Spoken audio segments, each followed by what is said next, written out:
नमस्कार दोस्तों, स्वागत है आपका हमारे YouTube चैनल नया करियर में। दोस्तों आज की इस वीडियो में बताने वाला हूं ITI इलेक्ट्रीशियन सेकंड ईयर 5 अप्रैल 2021 यानी आज के दिन जो एग्जाम हुआ है उसमें कौन कौन से सवाल आए थे और उनके सही आंसर क्या है। जी हां दोस्तों, आंसर की वीडियो लेके आ चुका हूं। यदि आपको भी जानना है कौन से सवाल आए थे और करेक्ट आंसर क्या है तो बने रहेगा हमारे वीडियो के साथ। तो चलिए दोस्तों, बिना किसी देर के वीडियो शुरू करते हैं।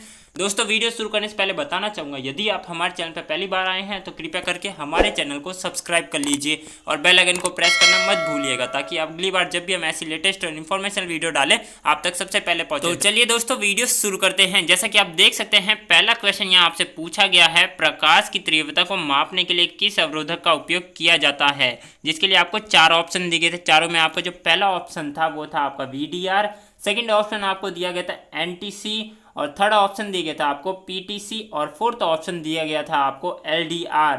तो इसका जो करेक्ट आंसर है दोस्तों वो है आपका ऑप्शन नंबर डी या LDR इसका सही जवाब है। यदि आपने इस पर क्लिक किया है तो आंसर आपका बिल्कुल करेक्ट है। तो चलिए दोस्तों बढ़ते हैं अगले सवाल की तरफ। अगला सवाल यहाँ आपसे पूछा गया है, एक निष्क्रिय घटक कौन सा है। इसके लिए आपको 4 ऑप्शन देंगे। चारों में जो आपका पहला ऑप्शन है वो आपका डायक है, दूसरा ऑप्शन आपको डायोड दिया गया है, तीसरा ऑप्शन आपको ट्रांजिस्टर दिया गया है और चौथा ऑप्शन आपको संधारित्र दिया गया है। इसका जो करेक्ट आंसर है दोस्तों वो है आपका ऑप्शन नंबर डी, यानी कि संधारित्र एक निष्क्रिय घटक है। तो चलिए दोस्तों बढ़ते हैं अगले सवाल की तरफ। अगला सवाल यहाँ आपसे पूछा गया है, कंट्रोल पैनल वायरिंग में वायरिंग एसेसरीज का नाम क्या है। यहाँ आपको एक डायग्राम दिया गया है। इस डायग्राम में पूछा गया है कि इस एसेसरीज को क्या कहते हैं। तो इसके लिए आपको 4 ऑप्शन दिए गए थे। चारों में जो आपका फर्स्ट ऑप्शन था उसमें था आपका डीन रेल, सेकंड ऑप्शन आपको दिया गया था जी चैनल, थर्ड ऑप्शन दिया गया था आपको ग्रोमेट्स और फोर्थ ऑप्शन दिया गया था आपको रेसवेज। तो इसका जो करेक्ट आंसर है दोस्तों वो है आपका ऑप्शन नंबर ए, यानी कि ड्रीन रेल इसका सही जवाब है। जो आपको डायग्राम दिखाई दे रहा है इसको ड्रीन रेल कहते हैं। तो चलिए दोस्तों बढ़ते हैं अगले सवाल की तरफ।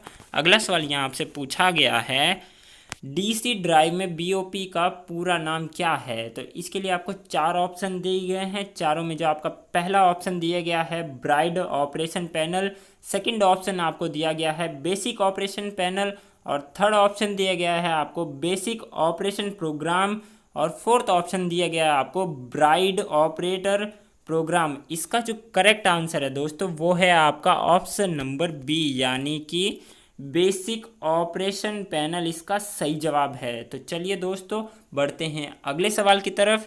अगला सवाल यहाँ आपसे पूछा गया है, सर्किट ब्रेकर के टूटने की क्षमता का मूल्यांकन कैसे किया जाता है, जिसके लिए आपको 4 ऑप्शन दिए गए हैं। चारों में आपका ऑप्शन नंबर ए है KV, सेकेंड ऑप्शन आपको दिया गया है KW, थर्ड ऑप्शन दिया गया है आपको MVA और फोर्थ ऑप्शन दिया गया है KVAR।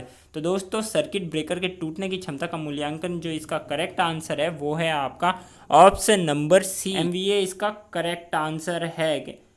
सर्किट ब्रेकर के टूटने की क्षमता को MVA में मापते हैं। तो चलिए दोस्तों बढ़ते हैं अगले क्वेश्चन की तरफ। अगला क्वेश्चन यहाँ आपसे पूछा गया है, IE नियमों के अनुसार घरेलू वायरिंग में उप सर्किट को जलाने के लिए अनुमेय भार कौन सा है, जिसके लिए आपको 4 ऑप्शन दिए गए। चारों में आपका फर्स्ट ऑप्शन है आपका 800 वाट, सेकंड ऑप्शन आपको दिया गया है 1200 वाट, थर्ड ऑप्शन दिया गया है 2400 वाट और फोर्थ ऑप्शन दिया गया आपको 3000 वाट है। तो दोस्तों IE नियमों के अनुसार घरेलू वायरिंग में उप सर्किट को जलाने के लिए जो अनुमेय भार होता है वो है आपका इसमें से ऑप्शन नंबर ए, यानी कि 800 वाट इसका करेक्ट आंसर है। तो चलिए दोस्तों बढ़ते हैं अगले सवाल की तरफ। अगला सवाल यहाँ आपसे पूछा गया है, OH लाइनों में उपयोग किए जाने वाले इंसुलेटर का नाम क्या है। जी हाँ दोस्तों, वापस आपको एक डायग्राम दिया गया है और डायग्राम में इस इंसुलेटर का नाम पूछा गया है।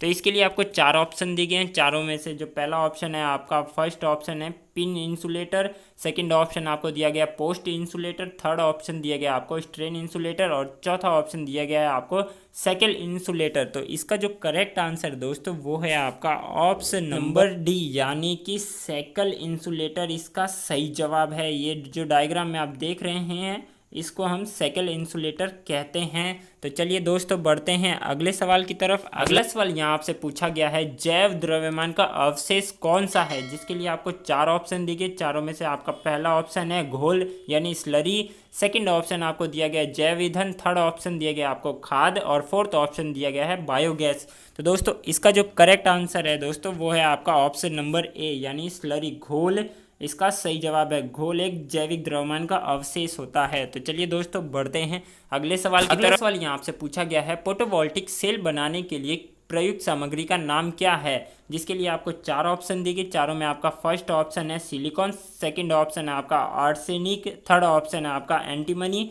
और फोर्थ ऑप्शन है आपका जर्मेनियम।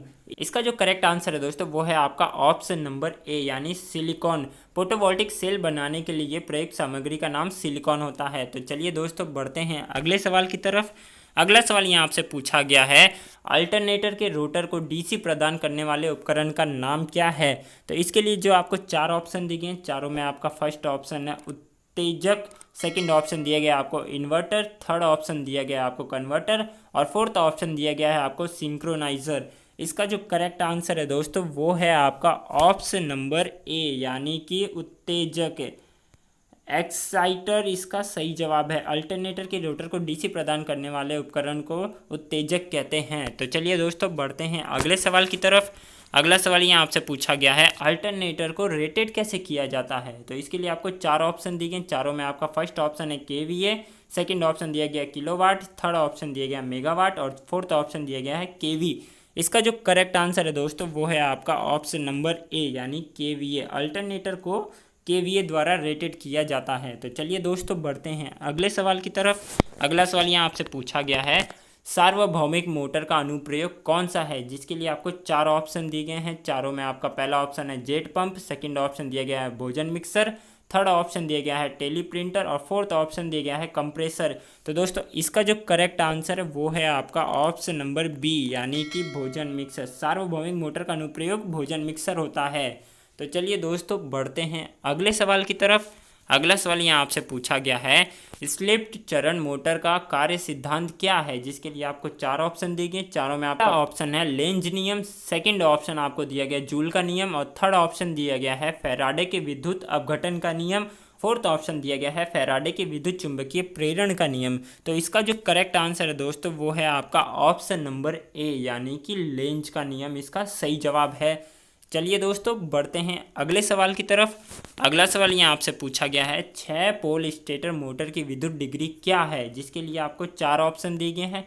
चारों में आपका पहला ऑप्शन 360 डिग्री है, सेकंड ऑप्शन आपको 720 डिग्री है, थर्ड ऑप्शन आपको 1080 डिग्री है और फोर्थ ऑप्शन आपको 1440 डिग्री है। इसका जो करेक्ट आंसर है दोस्तों वो है आपका ऑप्शन नंबर सी यानी कि 1080 डिग्री इसका सही जवाब है। 6 पोल स्टेटर मोटर की विद्युत डिग्री 1080 होती है। तो चलिए दोस्तों बढ़ते हैं अगले सवाल की तरफ। अगला सवाल यहाँ आपसे पूछा गया है, आर्मेचर वाइंडिंग का परीक्षण करने के लिए किस प्रकार के उपकरण का उपयोग किया जाता है, जिसके लिए आपको 4 ऑप्शन दिए गए हैं। चारों में आपका पहला ऑप्शन है मेगर, सेकंड ऑप्शन दिया गया आपको ग्राउल, थर्ड ऑप्शन दिया गया आपको मल्टीमीटर और फोर्थ ऑप्शन दिया गया है ओम मीटर। तो दोस्तों करेक्ट आंसर है दोस्तों वो है आपका ऑप्शन नंबर बी यानी कि ग्राउल। आर्मेचर वाइंडिंग का परीक्षण करने के लिए ग्राउल का उपयोग किया जाता है। तो चलिए दोस्तों आज की वीडियो में बस इतना ही। वीडियो से संबंधित यदि आपका कोई डाउट हो तो आप हमें कमेंट कर सकते हैं। वीडियो पसंद आया हो तो एक लाइक ज़रूर कीजिएगा और अभी तक आपने हमारे चैनल को सब्सक्राइब नहीं किया है तो कृपया करके चैनल को सब्सक्राइब कर लीजिए। बेल आइकन को प्रेस करना मत भूलिएगा ताकि अगली बार जब भी हम ऐसी लेटेस्ट और इन्फॉर्मेशन वीडियो डालें तो आप तक सबसे पहले पहुँचे। तो चलिए दोस्तों मिलते हैं एक नई वीडियो में एक नई इन्फॉर्मेशन के साथ। तब तक आप हमारे साथ जुड़े रहिएगा। धन्यवाद दोस्तों।